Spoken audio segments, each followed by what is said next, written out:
Hi guys and welcome to Motorscotty. Well, it's been a minute since I've last worked on this dash, and reason being is family has grown and priorities have completely changed, which is also a beautiful thing.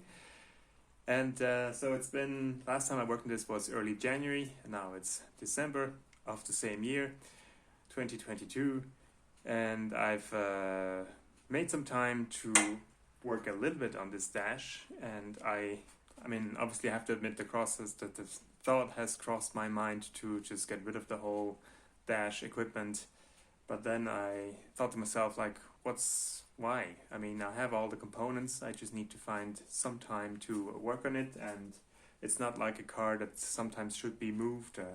This can just sit as long as it sits, and I make steady progress, and it'll be finished when it will be finished. So, as I just mentioned, it's all about steady progress, and this is why I'm going to flip over the camera and show you what I've done so far. Anyhow, here's the dash upside down on my workbench, and as you can see, it looks pretty much exactly the same as you last saw it in one of my previous videos.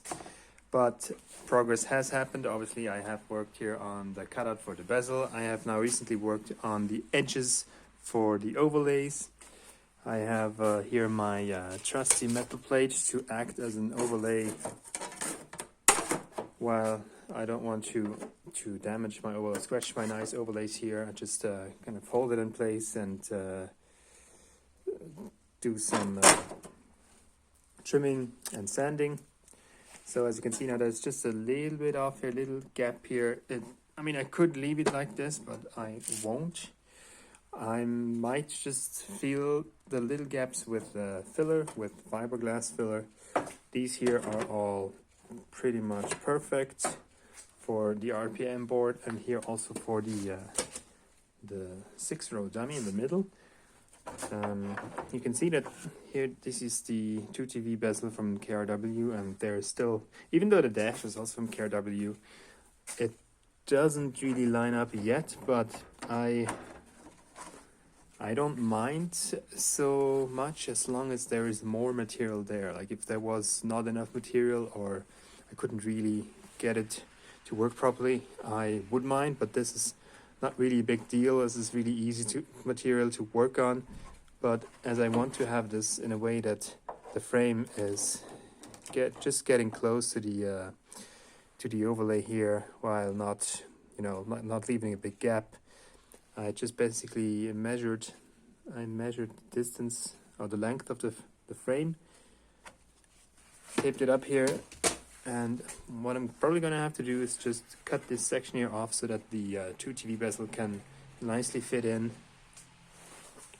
And then once this is done, my plan is to use this aluminum pieces here, 90 degrees pieces to glue them on here with some extra strong glue.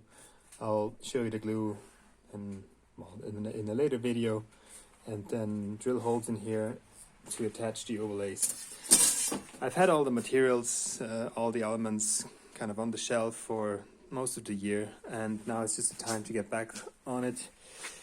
Here my plan is actually, like, KRW provides this section here just for the switch pod, actually, to have more stability here. I will probably take that off, because what I've seen and others, that this kind of, because the ignition key will be here, so it's, you kind of have to twist your arm or your hand. If you go pure show car, that's probably a good way to do.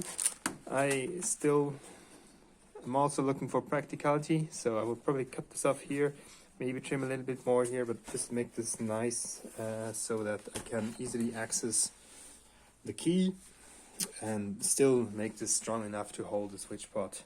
And the switch pod, I will probably make it in a way that I will not have it on while I'm driving, but just when I'm kind of at home or on the show, I can just clip it in, connect the wires, and just play with it. So that's just a quick little update for now. I'll post more updates as I progress. And thank you for watching, and see you next time. Bye.